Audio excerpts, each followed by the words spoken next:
बहुत पुरानी बात है। शहर नूर में एक बहादुर लड़की रहती थी जिसका नाम आयशा था। जी हाँ, मैं आयशा हूँ। बादशाह बहुत बीमार है, कोई इलाज नहीं चल रहा। लेकिन मैं यहाँ रहूंगी, आप ठीक हो जाएंगे बादशाह साहब। शुक्रिया आयशा। वो रात भर किताबें पढ़ती रही, जंगल से जुड़ी बोटियां लाई और दवा तैयार की।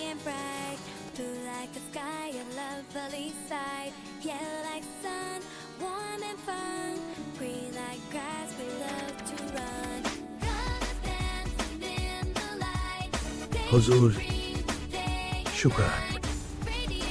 खुदा करे हुजूर जल्द सेहतयाब हूँ। अल्लाह के करम से बादशाह सेहतयाब हो गया। अल्लाह का शुक्र है।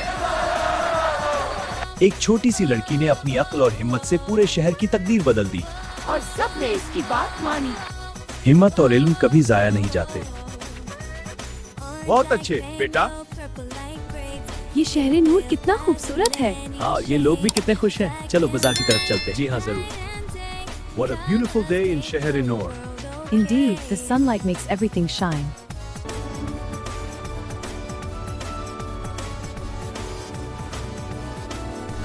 ये हमारा नया घर है, बहुत खूबसूरत है। हाँ, हम सब बहुत खुश हैं। वाह, बहुत अच्छा है।